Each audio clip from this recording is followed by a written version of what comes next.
Hello, this is Rabble Radio, recorded on Friday, December 6, 2024. I'm your host, Brianne Doyle. Thanks so much for tuning in.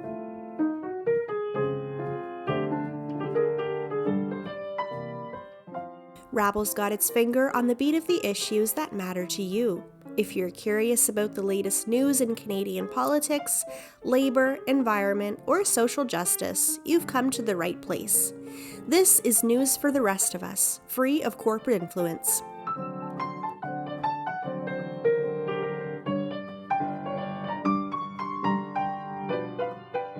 This week on the show, Rabble's labor reporter Gabriela Kaluge-Kasuga talks to Amy Blanding to discuss her recent departure from Northern Health after expressing her own personal solidarity with Palestine, and what the future of diversity, equity, and inclusion might look like.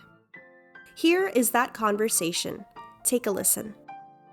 Thank you so much for joining us on Rabble Radio today, Amy. You're welcome. Thanks for having me.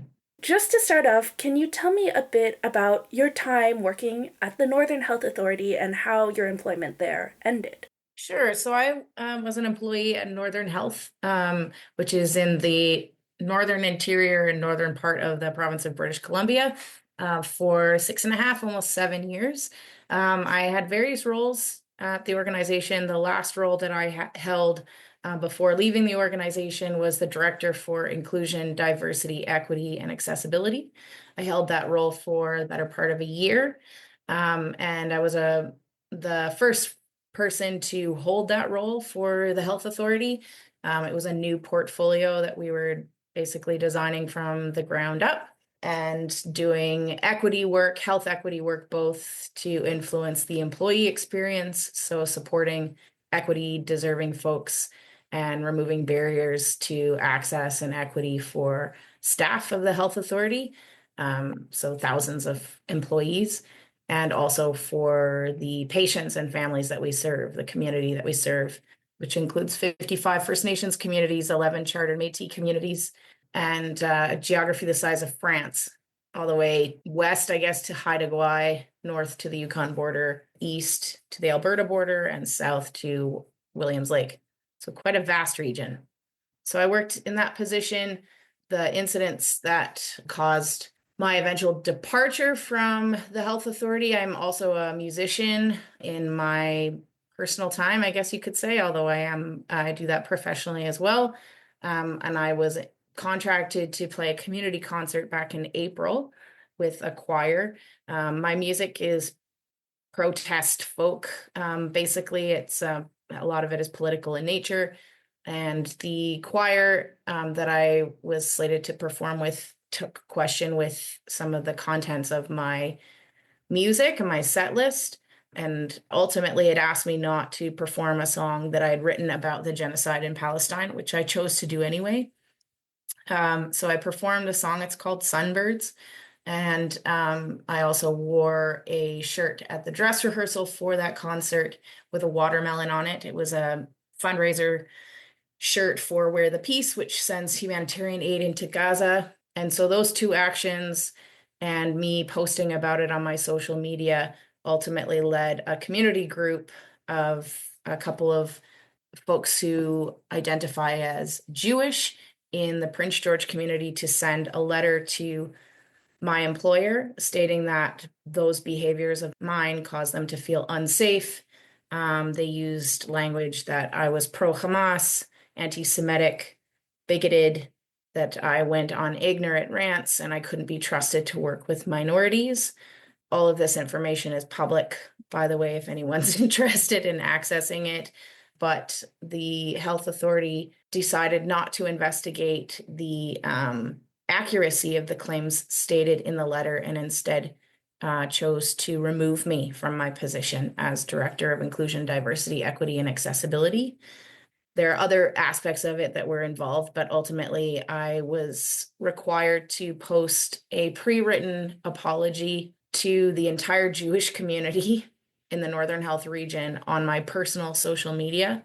And when I asked for time to reflect on whether or not that was something I was willing to do, I was told that counted as a refusal and I was removed from my role. Subsequently, over the past I guess now we're in month 6. I engaged in legal action against the health authority and then filed a lawsuit against Northern Health on October 9th. And I also filed a lawsuit against the community members who sent the defamatory letter to my employer. And so we will be going to court and taking this to trial. I've sued for violations to my charter rights, for wrongful dismissal, and for defamation, injury, and damages. Yeah, and I'm sorry you had to go through that for Thank you. wearing a watermelon shirt and singing your song. What was your reaction? Like, what was your emotional state kind of going through that, and what was going through your head while all this was happening? Well, initially it was pure shock. I'm been working in equity work for a very long time now, so I'm not regularly surprised by how oppression and power rears its head. But in this instance, it really did take me aback, and it has been emotionally, physically, and psychologically one of the most difficult things I've gone through.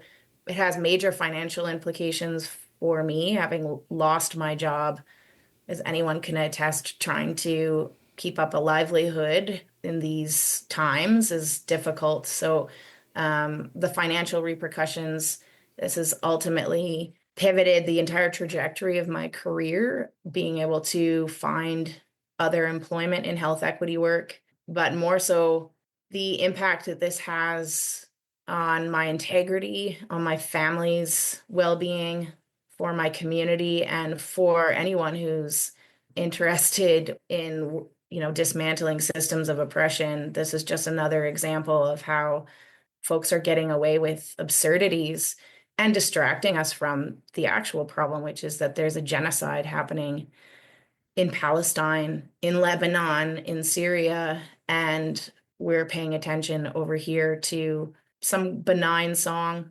that a privileged white woman sang on stage to give voice to her pain and her, what she wanted to share in her community. Yeah, so it's been incredibly trying and incredibly emotional, for sure. Yeah, I can imagine, and thank you for sharing what you've been through despite going through a lot emotionally with all of this. You said something interesting that I kind of want to unpack. You mentioned it's not often that oppression or forms of oppression surprise you, but this time it did. What was it about this specific instance that, shocked you? I think what's really shocking is when we hear it often, but in this instance as well, a lot of folks are comfortable admitting their ignorance around particular topics or political events, or a lot of folks, and this is not just in my former organization, but also folks in the community that I've talked to, or folks who have reached out, especially early on, like saying, I don't really know what's going on. I don't really understand what's going on. And that in and of itself is such a privileged statement, but particularly for folks who work in healthcare, who are in leadership positions in government organizations.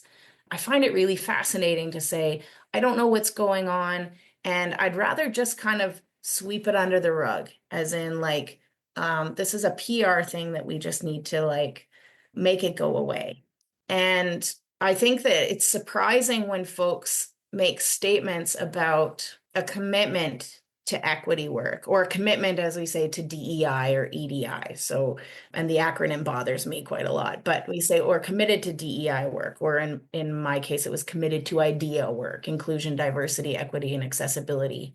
But what that commitment actually looks and feels like is something that folks do have no comprehension of, or do not even want to tread into. Like, they don't even want to wade into the waters of what that actually looks like and what it takes to dismantle intersecting systems of oppression. So I think that's the aspect that's not surprising, but to be so open to say oh, this is just uncomfortable, and therefore I'm going to try to sweep it under the rug, instead of actually bringing folks in, or bringing in perspectives where folks do know what they're talking about and do have thoughts and ideas and perspectives, and also standard approaches and ways of taking space, taking pause, and dealing with these things as appropriately as possible given the times we're living in.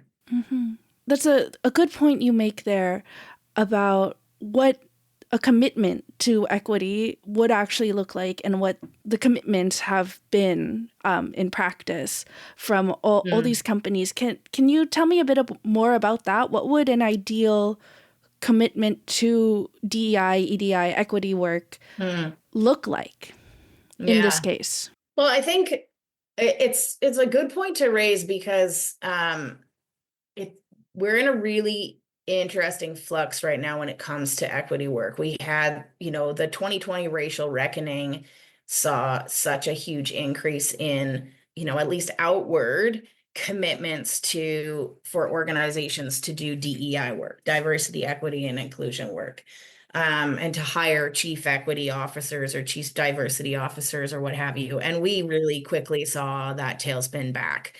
And for particularly in the States, but also across Canada, for DEI positions to be cut, for DEI funding to dry up, for those portfolios to be scapegoated, and for folks to pin problems and issues in human resources and employee experience on DEI portfolios, and then hence to say, well, now it's no longer needed. Such to the point that the Society for Human Resource Management has actually taken equity out of the acronym, and now they're just focusing on diversity and inclusion, which is hilarious because equity is the one piece that actually needs to be focused on in organizations to ensure fairness. And that will, in kind, allow folks to feel like they're included and they belong and that they feel safe to be hired into an organization in the first place, thus like increasing diversity. So it's flabbergasting really to think that equity is something that we can get rid of, but that's because it makes people uncomfortable. So we're in a really interesting time right now where we're scapegoating DEI, we're scapegoating DEI leadership. We're seeing that, not just in my case, and other cases like mine in healthcare. This is across Canada. I've had conversations with folks from the National Council of Canadian Muslims, the NCCM, and they said they've seen 5 to 7 cases similar to mine a day since October 7th of employees that are actually being targeted for speaking out, having political voice around anti-Palestinian racism. Yeah, so it's a really rough time. And I think if organizations are actually committed and truly want to eradicate these barriers to equity and to identify what intersecting systems of oppression look like in their organization, they have to be prepared to be very uncomfortable. It's not comfortable work.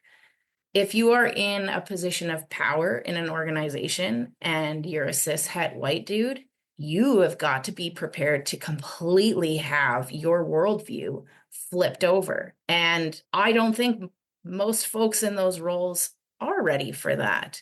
In fact, I can guarantee that the majority of them really don't want to feel that kind of discomfort. But anyone in leadership has to be prepared to say the words, I don't know what I'm talking about. I don't have this lived experience. I have to renege that power to folks who do, who also have the training and expertise to bring in anti-oppressive frameworks, to bring in examples of how we build and measure trust in an organization, and then to go on their own learning journey simultaneously so that they're caught up by the time, say, an equity audit comes through and it says we've got to redo all this policy, and they're ready to go. So I think it's ultimately like a lot of change management for organizations to prepare those folks who are in positions of power and privilege to be rocked to their core and to not let their learning journey stagnate changes to policy and process that we can do tomorrow that actually have a real impact on employee equity or on patient and family equity or the business community, depending on whatever sector you're working in. So it has to happen simultaneously. And I think organizations have been really comfortable with the idea of, an equity calendar where we celebrate Pride and we celebrate Black History Month and we share stories from folks about how they feel, how the Pride Week went this year or something like that. But when it comes to actually digging into policy and process, or listening to folks when they share experiences and saying, okay, I'm going to take that and the onus of responsibility is going to be on me to change that. Those are the pieces that folks have yet to say, yeah, for sure, I'm in, I'm all in on that. So I think that there's a real difference between lip service and, that tokenization of saying like we're committed to DEI or EDI, and then to actually say we're going to change the foundation of our organization so it sits on a framework of anti-oppression. And I think, why I laugh when I say the acronym is that the problem is we've created these departments or these roles, DEI director. And it's really easy to get rid of DEI or to defund DEI. But when you say diversity, equity, and inclusion, and you use those words, and you realize we're saying, well, let's not resource equity this year. Like, what does that actually feel like? It's absurd. Equity work should be baked into every single aspect of every single organization. It is how we humanize and evolve ourselves past the current state that we find ourselves in. So it's not just about funding a singular position or under resourcing a portfolio to try to do equity work across an entire organization. It's about actually picking up your process, your human resources department, your clinical education or your healthcare foundation, and putting it back down on a foundation of anti-oppression, a foundation of decolonization, of self-determination, Indigenous self-determination, and being like, oh my God, what would that look like? And then you rebuild. You mentioned that there's essentially a lot of lip service going on in the DEI world, and that has led to practice not really lining up to commitments. For example, you mentioned the 5 to 7 cases of anti-Palestinian racism being seen a day by the National Council of Canadian Muslims. Mm-hmm. So what do you think this environment that we're in right now, this atmosphere, what does this mean for the future of marginalized workers and specifically Palestinian workers? What direction are we heading in? It doesn't look good. I like to think, the optimist in me likes to think that we are, because of the court of public opinion that we are seeing across the globe, the global majority, the outcry against this anti-Palestinian racism, anti-Muslim racism, anti-Arab racism that we're seeing across the board. I like to think that it's going to push organizations, the public sector, to actually shifting practice. It doesn't feel like that right now. However, there are marked examples of organizations setting precedent to change this. In British Columbia, the Provincial Health Services Authority that had a number of folks come to their CEO with concern about what actually happened to me, and their CEO committed to changing employee conduct policy so that folks can show up authentically and as themselves and express themselves and their political and cultural viewpoints. So we do see examples of changes and shifts happening like that, but I don't think that we're on a downhill slide in any way at this point. I think, if anything, what we're seeing and what, the protests and the organizing community is showing us and has been showing us for a while is that we can take aspects of the organizing and advocacy world and bring it into the workplace. Things like mutual aid and transformative or restorative justice, collective liberation. Those are practices that in some cases have been brought into the workplace, but I think can really be cemented, because anybody who's worked in an organization and has an ERG to us LGBTQIA plus folks, or, a union group that is committed to equity, or, stewards for DEI or what have you, those are really the best outlets for felt change. that organizing on the ground, introducing new process, practicing small elements of restorative justice in your HR practices, or, in my world in healthcare, physicians and patients working together to work in a new way and bring in new ways of knowing and being. I think those are the pieces that I have the most optimism about. And in terms of the folks who are continuously oppressed and who are, the Palestinian diaspora who are, concerned about their families and their lives, like that's where community wraps around them. And you can find community in the workplace, but, that's where those of us who don't have that experience need to step up and say, what do you need? What would safety feel like? What does it look like if it's good? And what do I have to offer? Is that money? Is that time? Is it food? Is it my voice? Is it, taking one for the team and filing a lawsuit and going to court, or taking something to the human rights tribunal because you potentially have that privilege or that financial autonomy to say, like, okay, I could potentially not work for 6 months if it means bringing voice to something like this. You've mentioned you've worked in equity work for a long time, specifically in a more, professional setting, like within organizations, industries, like as your job.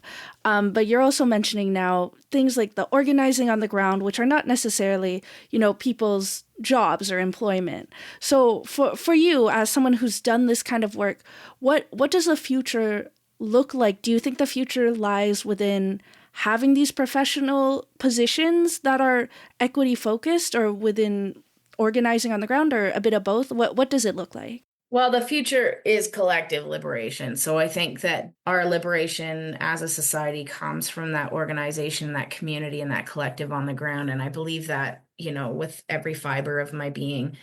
I think that how we are in the world is how we show up in the work. And so the more that folks gain a comfort level with activism and organizing, which are two different things, they're parallel paths, but they are two different roles, and find their niche in that world of, like, what does a revolution require? It requires the nurses and the bakers and the folks on the front line and the folk musicians, and it requires all of us, all roles. The more comfortable we find in that place, in that community, working towards collective liberation, educating towards collective liberation, the more we'll bring that to the workplace and demand it and know what it feels like to have it be successful.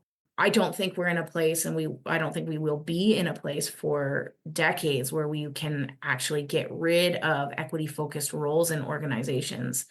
How they do their work needs to change. But until we get to that place where folks see it as just the way that things have to be, we're going to have structured, organized positions and hopefully highly resourced portfolios that are focused on doing that work with people in roles that know what they're talking about, have the education, and they have the lived experience to bring the right perspectives to that work. So I think it's going to be a marriage of both. But yeah, I think our saving grace is in on the ground organizing and the collective liberation. Thank you so much for joining us on Rabble Radio today. That is all the time we had, but I think I learned a lot about the field of EDI in the workplace. Thank you so much. Yeah, no problem. Thanks for having me.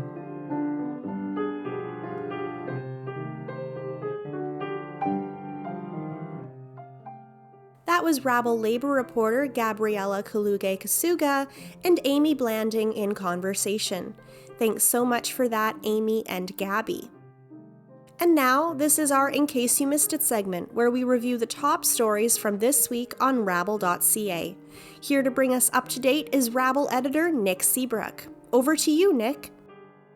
Thanks, Brianne. This week in national news, a collective of Jewish groups and supporters calling for peace in the Middle East held a demonstration on Parliament Hill on Tuesday, December 3rd. Hundreds of demonstrators swarmed the Confederation building where MPs' offices are located. Demonstrators were members of groups that oppose the Israeli government's apartheid policies towards Palestinians. Groups represented at the demonstration included Independent Jewish Voices Canada, If Not Now, and Jews Say No to Genocide. The protesters demanded that Canada end all arms shipments to Israel. Since the attack on Israel on October 7th, 2023 by the Palestinian group Hamas, Israel has bombed Palestinian Gaza, killing over 40,000 civilians. This week, Amnesty International released a report calling Israel's actions in Gaza a genocide. In economic news, food banks in Ontario are seeing drastically rising demand for their services. There were approximately 500,000 visits to the Ottawa Food Bank last year, a 90% increase since pre-pandemic levels in 2019. This increased demand on food banks has led 40% of all food banks in Ontario to reduce the amount of food they give to their members in order to keep up with demand. Ricardo Tranjan, a senior researcher on housing and social policy with the Canadian Centre for Policy Alternatives, points to rising housing costs as one factor leading people to rely more on food banks. The average cost of rent in Canada was $2,152 in October of this year. And finally, as we near the end of the 16 days of activism against gender-based violence, a new study shows rising instances of violence in predominantly female workplaces. A survey completed by the Ontario Secondary School Teachers Federation shows that 75% of its members believe there has been an increase in violent incidents since their careers began. As well, almost one-third of surveyed respondents had violence used against them. The Canadian Union of Public Employees, CUPE, released a worker-led report in September which showed school support workers bore the brunt of this violence. In a statement, the Federal Office of the Minister for Women and Gender Equality and Youth said the government recognizes gender-based violence as a pervasive issue and that the government was developing a national plan to reduce workplace violence and support victims. And as always, you can read the full version of all the stories we talked about today on rabble.ca. Thanks, Nick. And that's it for Rabble Radio this week. Thanks as always for tuning in.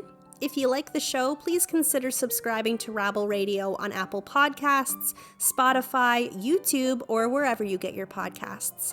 And please rate, review, share Rabble Radio with your friends. It takes 2 seconds to support independent media like Rabble. Thank you to all the journalists and writers who contributed to this week's content on rabble.ca, and thank you to Carl Nirenberg for supplying the music. Lastly, thank you to you for tuning in to Rabble Radio. I'm Brianne Doyle, and I'll talk to you next week.